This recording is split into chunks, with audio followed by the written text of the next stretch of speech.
Hello friends, કેમ છો? મજામાં? આજે આપણે એક નવો જ ટોપિક હાઇડ્રોજન બંધ વિશે માહિતી મેળવીશું. મિત્રો, હાઇડ્રોજન બંધ શેમાં જોવા મળે? તો એક અણુ હોય એના સહસંયોજક બંધથી જોડાયેલો હાઇડ્રોજન પરમાણુ. એક અણુ હોય એના સહસંયોજક બંધથી જોડાયેલો હાઇડ્રોજન પરમાણુ અને બીજો અણુ હોય એમાં રહેલા વધુ વિદ્યુત ઋણ પરમાણુ વચ્ચે એક સ્થિત વિદ્યુત આકર્ષણ બળ જોવા મળે. આ આકર્ષણ બળને હાઇડ્રોજન બંધ કહે છે. સમજાવું તો એક સંયોજન છે આપણી જોડે, એનો આપણે હાઇડ્રોજન પરમાણુ જે સહસંયોજક બંધથી જોડાયેલો, તમને બધાને ખબર છે સહસંયોજક બંધ કોને કહેવાય? તો ઇલેક્ટ્રોનની ભાગીદારીથી રચાતો બંધ હોય તેને સહસંયોજક બંધ કહેવાય. એટલે એક શબ્દ આવ્યો છે સહસંયોજક બંધિત હાઇડ્રોજન પરમાણુ, અને બીજો છે એ વિદ્યુત ઋણ પરમાણુ. વિદ્યુત ઋણ પરમાણુ કયા કયા? તો જેની વિદ્યુત ઋણતા વધુ હોય તેવા પરમાણુ. ધારો કે ઓક્સિજન લઈ શકાય, ધારો કે ફ્લોરિન લઈ શકાય, ધારો કે નાઇટ્રોજન લઈ શકાય. આવા અણુઓ વચ્ચે, બે જુદા જુદા અણુઓ વચ્ચે અથવા એક જ અણુની અંદર વચ્ચે જે બંધ રચાય, સ્થિત વિદ્યુતીય આકર્ષણ બળ દેખાય, એને આપણે હાઇડ્રોજન બંધ કહેવામાં આવે છે. હવે એ ધ્રુવીય આકર્ષણ બળ છે. સર મિત્રો, ધ્રુવીય એટલે શું? 5મા ચેપ્ટરમાં ભણી ગયા કે જેમાં વિદ્યુત ઋણતાનો તફાવત આવતો હોય. એક ઉદાહરણ આપો. ધારો કે અહીંયા HCl છે તો તમે અહીંયા લખશો H પ્લસ ડેલ્ટા અને Cl માઇનસ ડેલ્ટા. કારણ કે ક્લોરીનની વિદ્યુત ઋણતા વધુ છે એટલે Cl માઇનસ ડેલ્ટા થશે અને હાઇડ્રોજન પ્લસ ડેલ્ટા થશે. તો આવા બંધને ધ્રુવીય બંધ કહેવાય. તો આમાં પણ એવું જ થાય છે. ધ્રુવીય પ્રકારના આકર્ષણ બળ તરીકે હાઇડ્રોજન બંધને ઓળખાય છે. ઓકે, એક ઉદાહરણ લઈએ. HF. તો જો આ H અને આ F વચ્ચે સહસંયોજક બંધ છે, ઇલેક્ટ્રોનની ભાગીદારીથી બંધ રચાય. તમે સારી રીતે જાણો છો, એ મેં સમજાવ્યું નથી, પણ સહસંયોજક બંધ વિશે તમે. આ બીજો HFનો અણુ, આ H અને F વચ્ચે સહસંયોજક બંધ છે, આ H અને F વચ્ચે સહસંયોજક બંધ છે. હવે જુઓ, હાઇડ્રોજનની વિદ્યુત ઋણતા ફ્લોરિનની વિદ્યુત ઋણતા કરતાં ઓછી, તો હાઇડ્રોજન પ્લસ ડેલ્ટા થશે, ફ્લોરિન માઇનસ ડેલ્ટા થશે. એટલે હવે અહીંયા ધ્યાન રાખજો, સહસંયોજક બંધથી જોડાયેલો એક હાઇડ્રોજન પરમાણુ અને બીજો છે એ વધુ વિદ્યુત ઋણ ફ્લોરિન પરમાણુ, બંને વચ્ચે જે ડેશ ડેશ ડેશથી બંધ રચાયો છે એ બંધને બીજું કંઈ નહીં પણ એને આપણે હાઇડ્રોજન બંધ વડે દર્શાવવામાં આવે છે. તો હાઇડ્રોજન બંધ હંમેશા ટપકા વડે દર્શાવવામાં આવે છે. હવે એક બહુ જ મહત્વની બાબત, હાઇડ્રોજન બંધ આધાર શેના ઉપર રાખે? તો હાઇડ્રોજન બંધની પ્રબળતા હંમેશા તે તત્વની વિદ્યુત ઋણતા પર આધાર રાખે.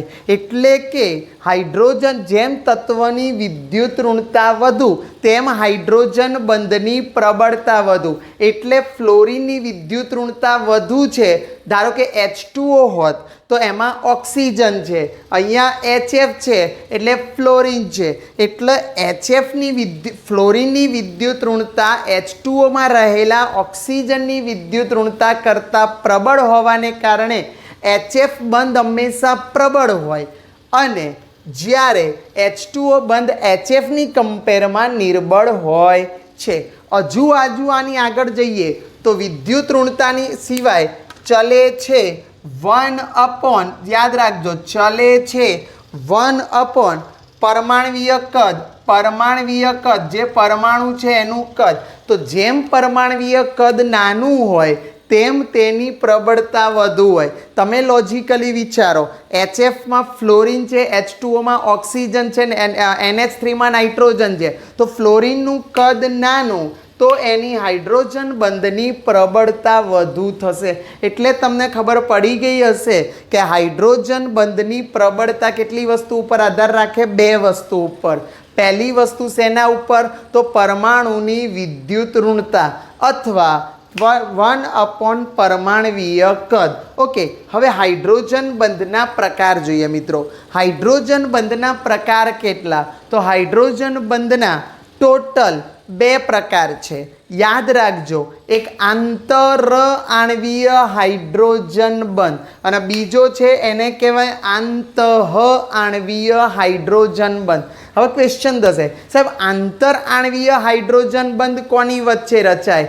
તો 2 સમાન અણુઓ અથવા 2 જુદા જુદા સંયોજનો, સમાન સંયોજન હોય અથવા 2 જુદા જુદા સંયોજનના 2 અથવા વધુ અણુઓ અથવા પરમાણુઓ વચ્ચે રચાય તેને આંતર આણ્વીય હાઇડ્રોજન બંધ કહે છે. જસ્ટ એક ઉદાહરણ આપું તો આ બંને આંતર આણ્વીય હાઇડ્રોજન બંધ છે. એક સંયોજન છે HF, એનું એક સંયોજન છે HF, ત્રીજું સંયોજન HF છે.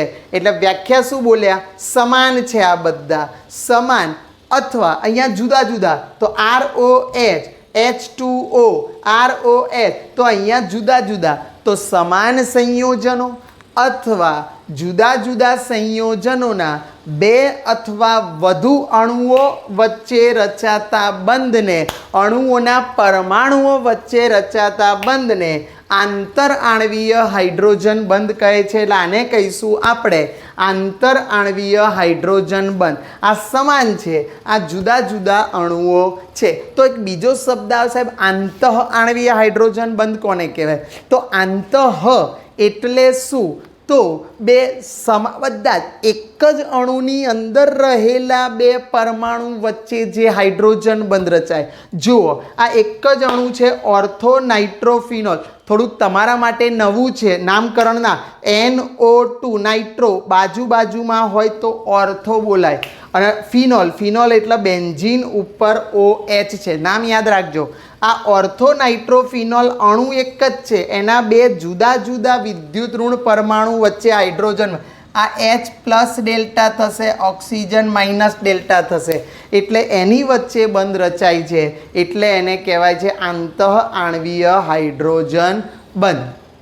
તો આપણે એક હાઇડ્રોજન બંધ આંતર અને બીજો આંતઃ, તમને બંને વસ્તુ વચ્ચેનો ડિફરન્ટ, એક જ અણુના પરમાણુઓ વચ્ચે હાઇડ્રોજન બંધ રચાય તો એને કહેવાય છે આંતઃ આણ્વીય. પરંતુ સમાન અથવા જુદા જુદા પ્રકારના અણુઓ વચ્ચે 2 અથવા વધુ અણુઓ વચ્ચે રચાય તો એને કહેવાય છે આંતર આણ્વીય હાઇડ્રોજન બંધ. હવે આંતર આણ્વીય હાઇડ્રોજન બંધના પણ પ્રકાર છે પાછા, સમ આંતર આણ્વીય અને વિષમ આંતર આણ્વીય. બહુ જ ઇઝી વ્યાખ્યા છે, સહેલું છે કે સમાન સંયોજનના અણુઓ વચ્ચે, જો બધા સંયોજન કેવા છે? HF, HF, HF, HF બધા જ સમાન સંયોજનોના અણુઓ વચ્ચે. આમાં ફ્લોરિન માઇનસ ડેલ્ટા થાય, hydrogen plus delta, fluorine minus delta, hydrogen plus delta, બધા સમાન અણુઓ વચ્ચે, સમાન સંયોજનના અણુઓ વચ્ચે રચાતા બંધને, હાઇડ્રોજન બંધને સમ આંતર આણ્વીય હાઇડ્રોજન બંધ કહે. પણ જુદા જુદા સંયોજનો, જુદા જુદા સંયોજનો એટલે જો ROH આને આલ્કોહોલ કહેવાય, HOH આને પાણી કહેવાય, ROH એટલે આલ્કોહોલ કહેવાય. એટલે આલ્કોહોલ અને પાણી બંને જુદા જુદા સંયોજનો છે. એટલે જુદા જુદા સંયોજનના અણુઓ વચ્ચે જે બંધ રચાય એને વિષમ આંતર આણ્વીય હાઇડ્રોજન બંધ કહે છે. પણ અહીંયા HF સમાન સંયોજનના અણુઓ વચ્ચે જો બંધ રચાય તો એને સમ આંતર આણ્વીય હાઇડ્રોજન બંધ કહે છે. આંતઃ આણ્વીય હાઇડ્રોજન બંધ ભણી ગયા તમે, એના કોઈ પ્રકાર છે નહીં, એમાં અણુની અંદર જોવા મળે. મેં તમને એક તો સમજાવી દીધું, આ સેલિસાલ્ડીહાઇડ, સેલિસાલ્ડીહાઇડનું સૂત્ર શું છે? તો બેન્ઝીન ઉપર CHO અને OH. તો જુઓ, અહીંયા ઓક્સિજનની વિદ્યુત ઋણતા વધુ માઇનસ ડેલ્ટા, અહીંયા OHમાં હાઇડ્રોજનની વિદ્યુત ઋણ પ્લસ ડેલ્ટા, બંને વચ્ચે જે 3 ટપકા દેખી રહ્યા છો એ બીજા કંઈ નહીં પણ એને કહેવામાં આવે છે આંતઃ આણ્વીય હાઇડ્રોજન બંધ. પછી બીજો છે ઓર્થોફ્લોરોફિનોલ. ઓર્થો એટલે મગજમાં ઘુસાડી દો બાજુમાં, તો આમાં પણ બાજુમાં છે. ફ્લોરો છે એટલે F છે અને ફિનોલ છે એટલે બેન્ઝીન ઉપર OH. તો આ ફ્લોરિન અને હાઇડ્રોજન વચ્ચે જે બંધ રચાય છે એને આંતઃ આણ્વીય હાઇડ્રોજન બંધ તરીકે ઓળખવામાં આવે છે. એટલે તમારા મગજમાં ક્લિયર થઈ ગયું હશે કે એક આંતઃ આણ્વીય હાઇડ્રોજન બંધ, એક આંતર આણ્વીય હાઇડ્રોજન બંધ. આંતર આણ્વીય હાઇડ્રોજન બંધના બે પ્રકાર, સમ આંતર આણ્વીય અને બીજો છે એને વિષમ આંતર આણ્વીય. હવે મિત્રો આંતર આણ્વીય હાઇડ્રોજન બંધની પ્રબળતા વધુ, કારણ કે એની સંખ્યા હંમેશા વધારે હોય. તો ફરીથી કયો બળ MCQમાં પૂછાય, કયો હાઇડ્રોજન બંધ વધુ પ્રબળ? તો યાદ રાખજો આંતર આણ્વીય હાઇડ્રોજન બંધની પ્રબળતા વધુ હોય છે. કયા બંધની પ્રબળતા વધુ છે? આંતર આણ્વીય હાઇડ્રોજન બંધની પ્રબળતા વધુ હોય એટલે આંતર આણ્વીય હાઇડ્રોજન બંધ. કેમ? કારણ કે જુદા જુદા અણુઓ વચ્ચે રચાય છે, એના કારણે એની સંખ્યા વધુ હોય તો એ બંધની પ્રબળતા વધુ હોય. તો સાહેબ આંતઃ આણ્વીય હાઇડ્રોજન બંધમાં શું થાય? તો આંતઃ આણ્વીયમાં હાઇડ્રોજન બંધમાં તો આંતર આણ્વીય હાઇડ્રોજન બંધની સરખામણીમાં આંતર આણ્વીય સંયુગ્મન ઓછું થાય છે, જોડાણ ઓછું થાય છે. આ બીજા અણુઓ જોડે જોડાઈ શકે ને આ એક અણુ બની ગયો. હવે બીજો અણુ હોય આના જેવો જ, એની જોડે બંધ બને તો સંયુગ્મન ઓછું થાય છે, જોડાણ ઓછું થાય છે, એકનો એક જ અણુ વચ્ચે જોવા મળે છે. એટલે આંતર આણ્વીય હાઇડ્રોજન બંધની પ્રબળતા હંમેશા ઓછી જોવા મળે છે. મોટા ભાગે યાદ રાખજો, શબ્દ સાંભળજો મારો, મોટા ભાગે આંતઃ આણ્વીય હાઇડ્રોજન બંધ એ હંમેશા કાર્બનિક સંયોજનોમાં જોવા મળે છે. એટલે કે આંતઃ આણ્વીય હાઇડ્રોજન બંધ હંમેશા કાર્બનિક સંયોજનોમાં જોવા મળે છે. તો મિત્રો આપણે આજે આંતઃ આણ્વીય હાઇડ્રોજન બંધ, હાઇડ્રોજન બંધ, હવે હાઇડ્રોજન બંધ ઉપર અસર કરતા પરિબળો એટલે કે હાઇડ્રોજન બંધને કારણે એની દ્રાવ્યતા, ગલન બિંદુ, ઉત્કલન બિંદુ આ બધામાં શું ફેરફાર થાય છે એ આપણે જોઈશું.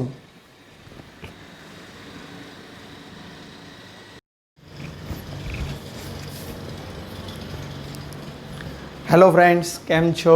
આજે આપણે નવો ટોપિક ભૌતિક ગુણધર્મ પર હાઇડ્રોજન બંધની અસર.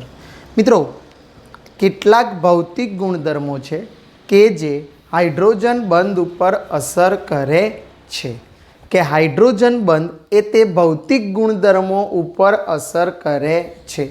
પહેલી દ્રાવ્યતા. દ્રાવ્યતા પણ હાઇડ્રોજન બંધની અસર દ્રાવ્યતા પર જોવા મળે છે. તમને ના ખબર હોય તો કેટલાક કાર્બનિક સંયોજનો પાણીમાં દ્રાવ્ય છે, એના પાછળનું કારણ શું છે? તો એમાં જોવા મળતો હાઇડ્રોજન બંધ. જો હાઇડ્રોજન બંધ ના હોય તો એની પાણીમાં દ્રાવ્યતા ઓછી જોવા મળે.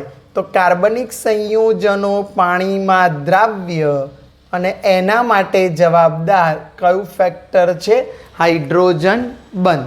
એટલે હાઇડ્રોજન બંધ એ પદાર્થોની દ્રાવ્યતા માટે જવાબદાર પરિબળ છે.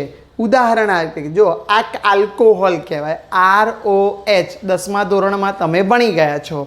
આ આલ્કોહોલ છે, આ પાણી છે. આલ્કોહોલની પાણીમાં દ્રાવ્યતા હોવાનું કારણ કે આલ્કોહોલ અને પાણી બંને વચ્ચે હાઇડ્રોજન બંધ રચાય છે. તમે જોઈ શકો છો આ બંને વચ્ચે અહીંયા હાઇડ્રોજન બંધ રચાય છે. આવા કેટલાક બીજા ઉદાહરણ ગ્લુકોઝ અને ફ્રુક્ટોઝ એ પણ આ પ્રકારના હાઇડ્રોજન બંધ ધરાવતા પાણી સાથે હાઇડ્રોજન બંધ બનાવે છે, એટલે એની પાણીમાં દ્રાવ્યતા વધુ હોય છે. મિત્રો આ તો ખબર પડી ગઈ તમને કે આ બધા સંયોજનો એ હાઇડ્રોજન બંધને કારણે પાણીમાં દ્રાવ્યતા ધરાવે છે. પણ કેટલાક સંયોજનોમાં હાઇડ્રોજન બંધ નથી અને હાઇડ્રોજન બંધ ન હોવાને કારણે તેની પાણીમાં દ્રાવ્યતા ઓછી છે. કેવો તે કીટોન, કીટોન એટલે C++ ગ્રુપ આવે. પછી આલ્કેન, આલ્કેન એટલે CH4, મિથેન, ઇથેન, પ્રોપેન, આવા બધા સંયોજનો છે એ આલ્કેન પણ હાઇડ્રોજન બંધ બનતો નથી. આલ્કેન અને પાણીના અણુઓ વચ્ચે હાઇડ્રોજન બંધ રચાતો નથી. એ જ રીતે ઈથર, ઈથરમાં પણ પાણીના અણુઓ સાથે અથવા એની જોડે હાઇડ્રોજન બંધ પાણીના અણુઓ સાથે હાઇડ્રોજન બંધ રચે પણ પોતાના પરમાણુઓ સાથે હાઇડ્રોજન બંધ રચાતો નથી. એના કારણે તેની પાણીમાં દ્રાવ્યતા ઓછી છે. તો પાણીમાં એ અદ્રાવ્ય અથવા દ્રાવ્યતા ઓછી છે એવું કહી શકાય. એટલે પહેલો મુદ્દો દ્રાવ્યતા કેવી રીતે અસર કરે છે હાઇડ્રોજન બંધ ઉપર, કે કાર્બનિક સંયોજનો અને પાણી વચ્ચે અથવા સંયોજનો વચ્ચે હાઇડ્રોજન બંધ રચાવાને કારણે તેમની પાણીમાં દ્રાવ્યતા વધે છે. બીજો મુદ્દો સ્નિગ્ધતા.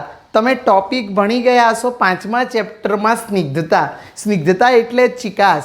જો અહીંયા હાઇડ્રોજન બંધ પ્રબળ હોય તો અણુઓ એકબીજાની નજીક આવે, નજીક આવે એટલે સ્નિગ્ધ પ્રવાહી બનાવે છે. એટલે એનો સંબંધ જુઓ તમે, સ્નિગ્ધતા ચલે છે હાઇડ્રોજન બંધની સંખ્યા સાથે સાથે OH સમૂહની સંખ્યા વધે તો હાઇડ્રોજન બંધની સંખ્યા વધે, અને હાઇડ્રોજન બંધની સંખ્યા વધે તો સ્નિગ્ધતા વધે છે. એક સ્નિગ્ધતાનો ક્રમ તમે અહીંયા જોઈ શકો છો.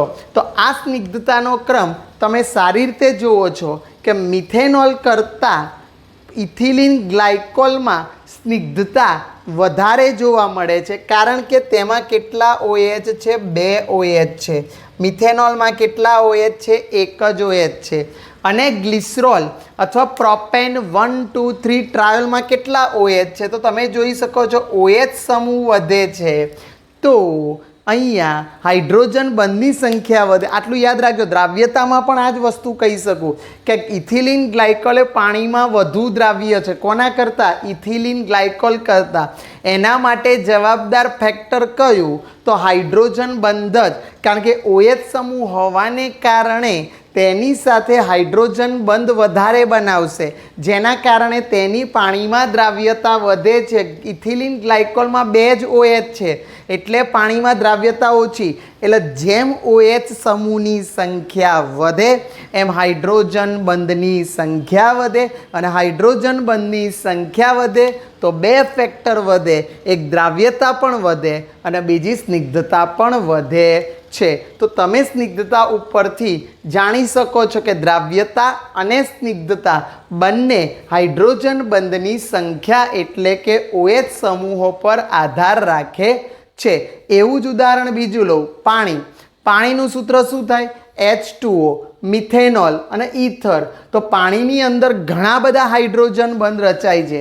મિથેનોલમાં 1 જ અણુ સાથે હાઇડ્રોજન બંધ રચાય છે, અને આમાં તો ઓછા હાઇડ્રોજન, ઈથરમાં હાઇડ્રોજન બંધ ઓછા રચાય, જેના કારણે પાણીની સ્નિગ્ધતા ખૂબ જ વધારે છે.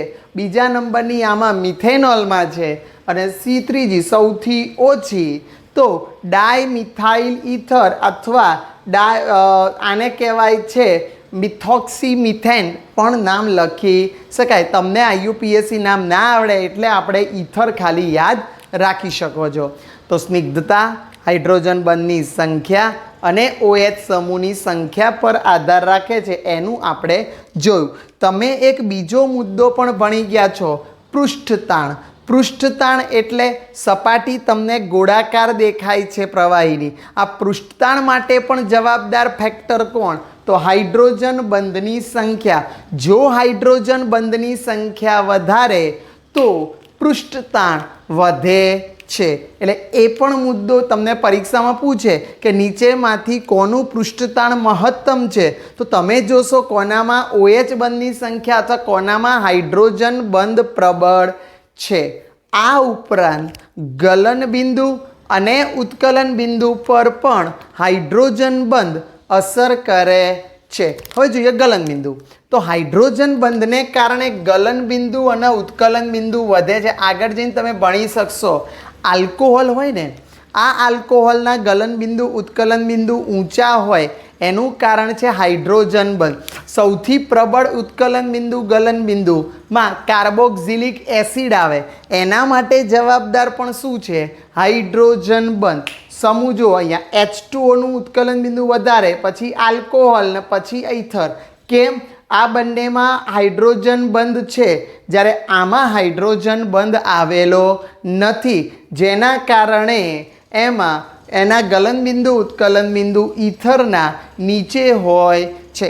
આ ઉપરાંત સમૂહ 15, સમૂહ 16 અને સમૂહ 17ની વાત કરીએ તો 15મા સમૂહમાં SbH3ની ઉત્કલન બિંદુ કરતાં NH3નું ઓછું, એટલે આમાં બીજા નંબરનું NH3 છે. તમે જોઈ શકશો અહીંયા NH3નું ઉત્કલન બિંદુ એ વધારે હોય છે, ઓકે, આ બંને કરતાં. એ જ રીતે H2Oનું ઉત્કલન બિંદુ બાકીના એ જ સમૂહના બધા તત્વો કરતાં વધારે હોય છે, અને HFનું ગલન બિંદુ ઉત્કલન બિંદુ પણ તે જ સમૂહના તત્વો કરતાં વધારે હોય છે. એના પાછળનું રીઝન પણ શું છે? તો એના પાછળનું રીઝન એમાં રહેલો હાઇડ્રોજન બંધ છે. એટલે કે અહીંયા કહી શકાય NH3, H2O અને HF એના ઉત્કલન બિંદુ કેવા છે? વધુ. એના માટે પણ જવાબદાર કોણ છે? હાઇડ્રોજન બંધ. તો આ ક્રમ માટે જવાબદાર પણ હાઇડ્રોજન બંધ સંખ્યા છે. H2Oમાં હાઇડ્રોજન બંધની સંખ્યા વધારે આવે, કોના કરતાં? HF કરતાં. એટલે H2Oનું ઉત્કલન બિંદુ વધારે હોય છે, પછી HF અને પછી NH3 આવે છે. તો અહીંયા ગલન બિંદુ અને ઉત્કલન બિંદુ પાછળ પણ જવાબદાર ફેક્ટર એમાં રહેલો હાઇડ્રોજન બંધ છે. એટલે પહેલો મુદ્દો દ્રાવ્યતા, એ પણ હાઇડ્રોજન બંધ પર આધાર રાખે. બીજો મુદ્દો સ્નિગ્ધતા, એ પણ હાઇડ્રોજન બંધ ઉપર આધાર રાખે છે. ત્રીજો પૃષ્ઠતાણ, એ પણ હાઇડ્રોજન બંધ ઉપર આધાર રાખે છે. ચોથું એનું ગલન બિંદુ અને ઉત્કલન બિંદુ પણ હાઇડ્રોજન બંધ ઉપર આધાર રાખે છે.